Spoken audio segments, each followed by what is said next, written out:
When you think of Jean-Claude Van Damme, you think of a tournament bracket, a spinning heel kick in slow motion, and a synth soundtrack that could start a fire. But the man never stopped moving. While the multiplexes moved on to superheroes and franchise sequels, Van Damme kept showing up in rooms nobody expected him to walk into. A nightclub in Brussels, a hospital in Thailand, a game room in Paris filled with pinball machines and assassins, a bunker at the edge of reality. 7 films are on this list today, and every single one of them has something to prove. Some prove that Van Damme could still hit harder than men half his age.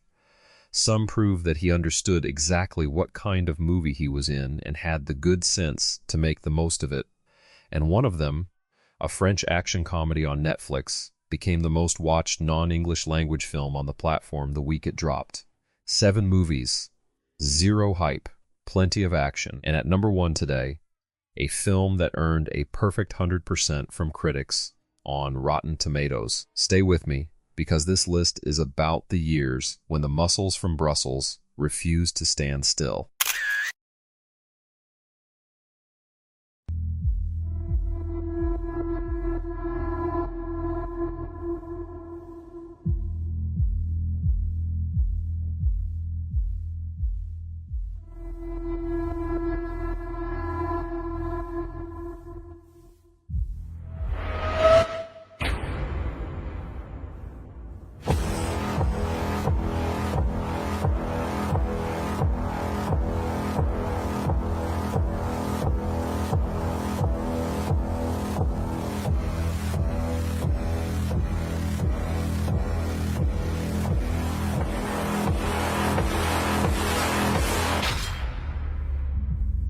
Nobody expected the best-reviewed Van Damme film in decades to be a quiet, stripped-down Belgian thriller about a nightclub bouncer trying to keep custody of his 8-year-old daughter.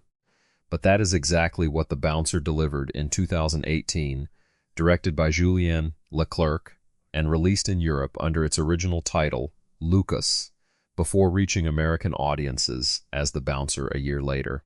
Van Damme plays Lucas, a man in his 50s who has taken more punches than he can count and wears every one of them on his face.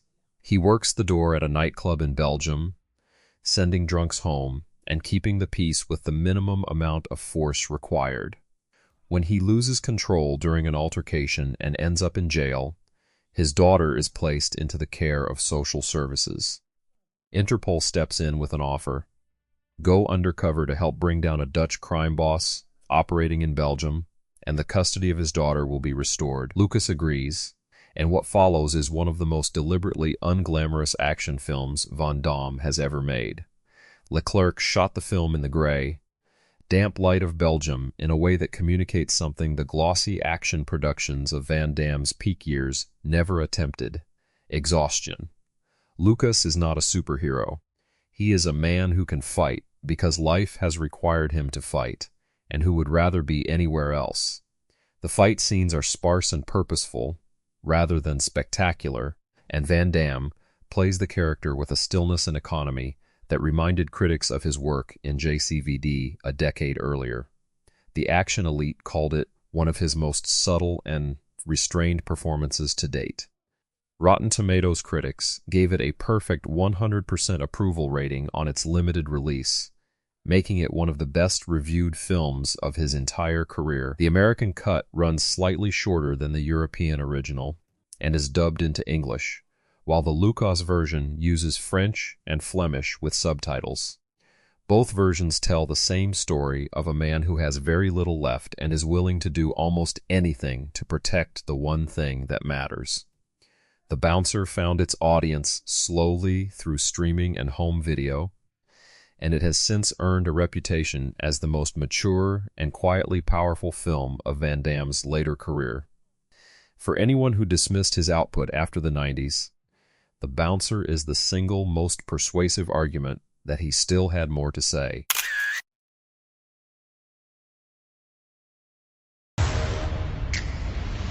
We are putting together a crew. Hold on! Wait, hang on. Is that a zombie Elvis or something? for the grand finale. By 2021, Netflix had become the home of the kind of international action entertainment that would once have had a complicated distribution journey, and The Last Mercenary was exactly the kind of film that benefited from that.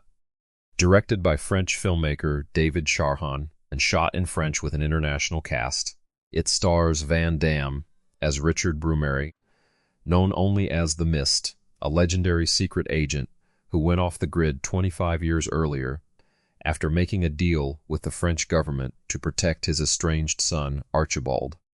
When a bureaucratic error accidentally revokes Archibald's diplomatic immunity, the young man becomes a target for every criminal and intelligence operative in Paris, and the Mist has to come out of hiding to save a son who does not even know who he is. It is a father-son action comedy dressed up in the kind of farcical French spy caper that does not translate directly to American sensibilities, but works considerably better than most critics gave it credit for when it dropped in the summer of 2021. Van Damme leans into the self-deprecating humor that he first explored in JCVD and the Amazon series Jean-Claude Van Johnson, playing Brumaire as a man aware of his own legend and slightly embarrassed by it. There is a scene early in the film where his character nods approvingly at a poster of Bloodsport hanging on a wall, and the joke lands because Van Damme commits to it with complete sincerity. The New York Times called the fight scenes witty and said Van Damme delivers his lines with the right amount of weary good humor. The film became one of the most watched non-English language titles on Netflix the week of its release, reaching audiences in countries where Van Damme had maintained a loyal following for decades, even as his American profile had faded. The Last Mercenary is not a perfect film, and critics who found the comedy uneven were not wrong, but it is the most accessible and crowd-pleasing entry point for audiences who want to rediscover Van Damme without committing to the heavier dramatic territory of JCVD or The Bouncer, and the action climax set in a game room with an 80s soundtrack is exactly as enjoyable as it sounds. Sono venuto a portarti via. Torniamo a casa. Ti piacciono I fuochi d'artificio? Conosci questa ragazza? Nostra figlia è scomparsa. Non è che una bambina e ci serve il tuo maledetto aiuto.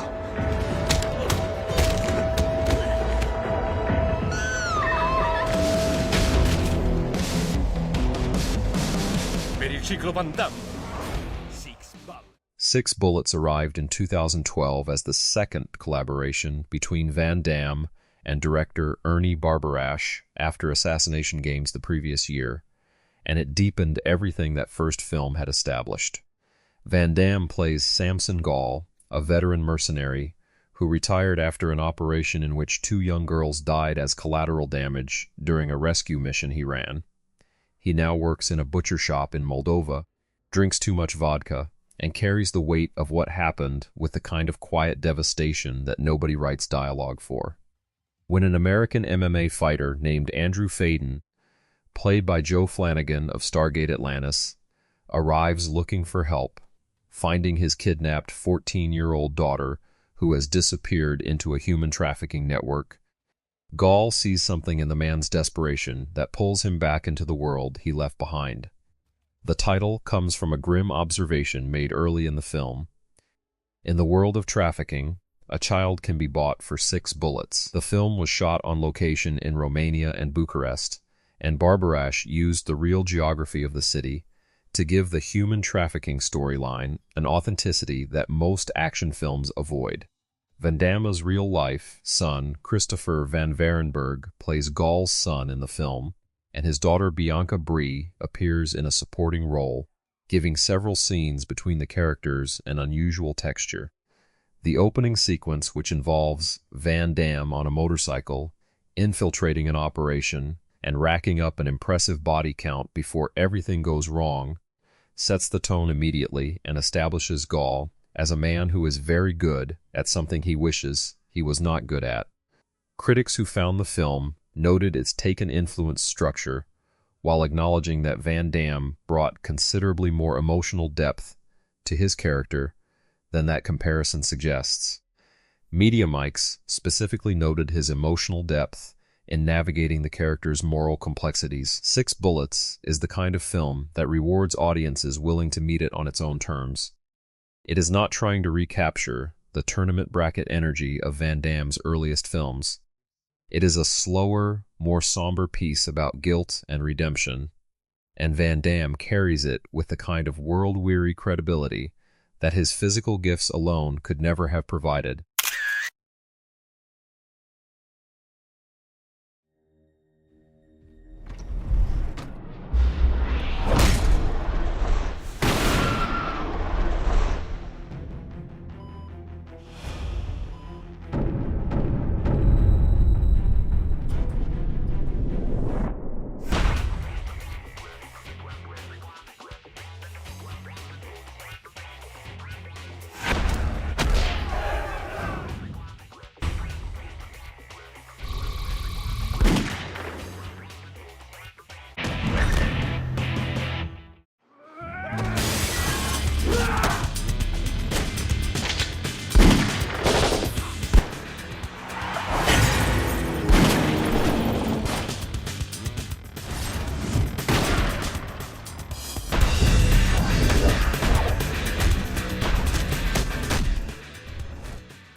Universal Soldier. Day of Reckoning is one of the strangest mainstream action sequels ever made, and the fact that it carries the Universal Soldier name almost works against it, because nothing in its DNA resembles what that franchise started as in 1992. Director John Hyams, who had already elevated the series with Regeneration in 2009, pushed even further into experimental territory here, filming in 3D and constructing something that critics compared to the films of David Lynch and early David Cronenberg, rather than the Roland Emmerich original. The story centers on Scott Adkins as John, a man who wakes from a coma to learn that his wife and daughter were murdered in a home invasion by Luc Devereaux, the hero of the original films now played by Van Damme as a shaved-head cult leader, operating an underground organization called the Unisol Church of Eventualism. The more John investigates, the more his grip on reality loosens. Van Damme appears throughout the film, not as a conventional action hero or villain, but as something closer to a ghost, a hallucinatory presence that flickers in and out of John's perception like a figure from a nightmare. It is an audacious choice, and it works because Van Damme commits to the unsettling, almost messianic quality of the character without winking at the audience. Nick Antosca of the Paris Review called it his favorite movie of 2012 and argued it was the best film of that year. Eric Cohn of IndieWire declared it one of 2012's best action films. Film Comment described it as a horror action flicker film about uniquely expressive bodies haunted by the minds and memories they are forced to house. The film was released first on video on demand in the United States and later received a limited theatrical run, grossing modestly against its $8 million budget. Day of Reckoning is not the film to start with if you are new to Van Damme, but for audiences willing to follow it into its deliberately disorienting territory. It represents one of the most formally ambitious action films of its decade, and proof that the Universal Soldier franchise had traveled further from its origins than anyone in 1992 could have imagined. Che la caccia cominci. Un Van Damme Doc. Nelle prossime ore dovremo lavorare insieme, se vogliamo sopravvivere. Di quelli da selezione limitata. Ehi! La vuoi? Mi sto incazzando parecchio. Da vedere preferibilmente Tu dovevi guidare la carica, Henry. in compagnia del peggior nemico. Ho dovuto ucciderlo. Enemies closer reunited Van Damme with director Peter Hyams, who had previously worked with him on Time Cop and Sudden Death, and the result is a lean, contained action thriller that makes excellent use of its single location and its willingness to let Van Damme play completely against type.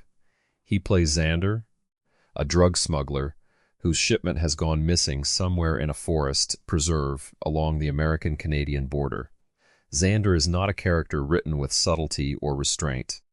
He is a vegan, an environmentalist, a man who quotes philosophy while ordering people killed, and who delivers every line with a kind of theatrical menace that suggests he might spontaneously combust from the effort.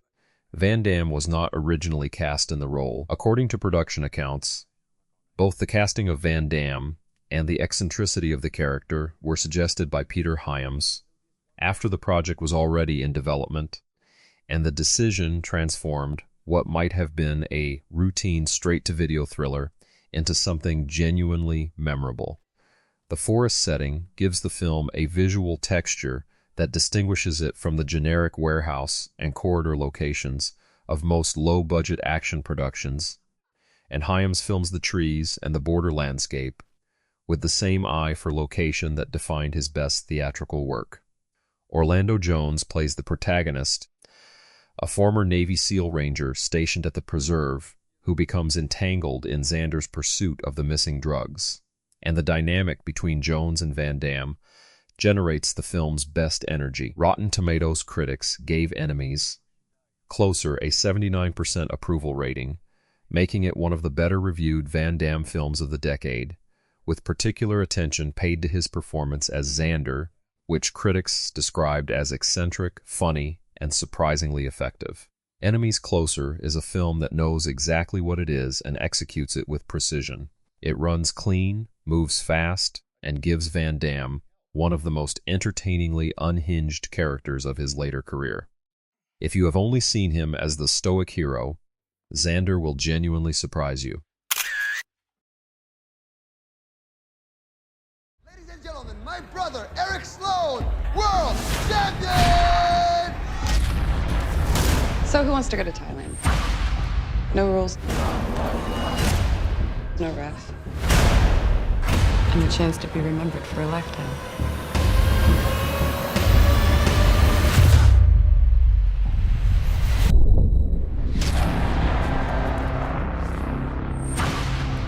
You set him up. Eric knew what he was getting himself into.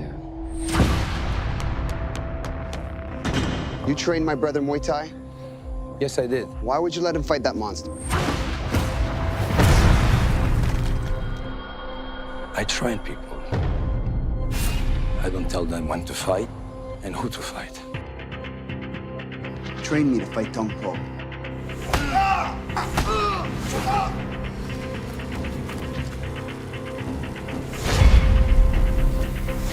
If you're afraid to die in a fight, you're dead. Kickboxer.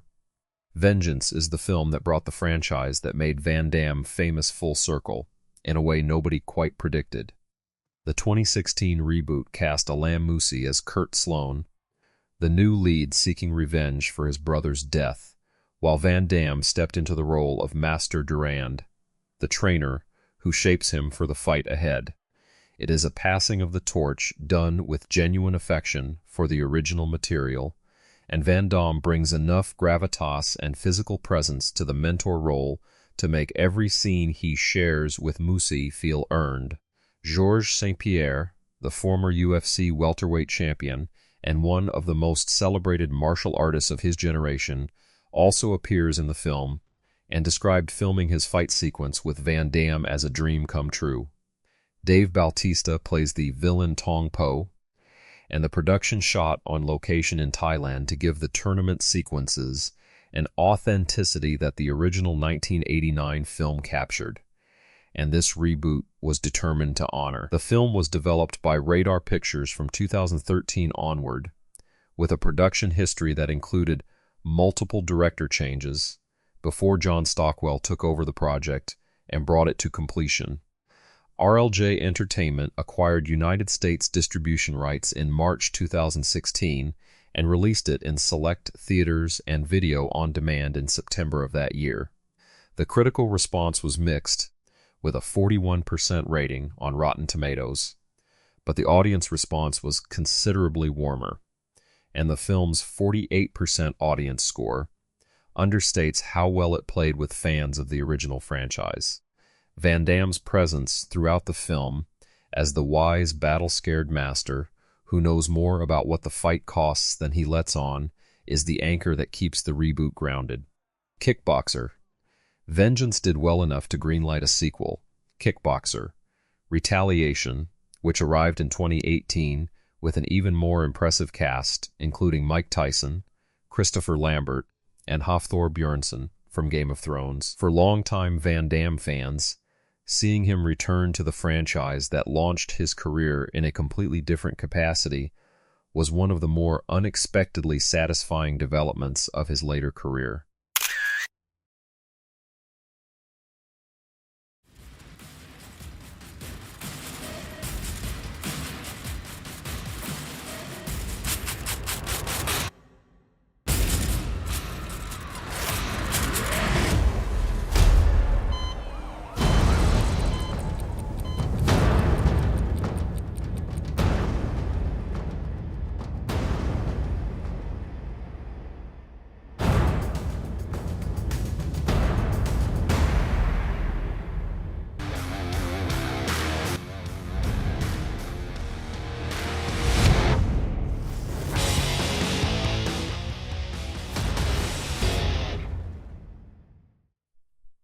Kill 'Em All is the film on this list that commits most fully to the straightforward pleasures of the action genre, without any particular ambition beyond delivering those pleasures efficiently, and with enough kinetic energy to keep the audience engaged.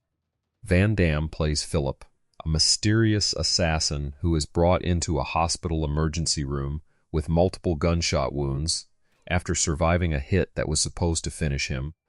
Also in the hospital are a group of international mercenaries who want Philip dead, a DEA agent named Amy who wants answers, and a building full of civilians who have no idea what is happening around them. What unfolds is a contained, die-hard adjacent action scenario where the hospital corridors become a battlefield.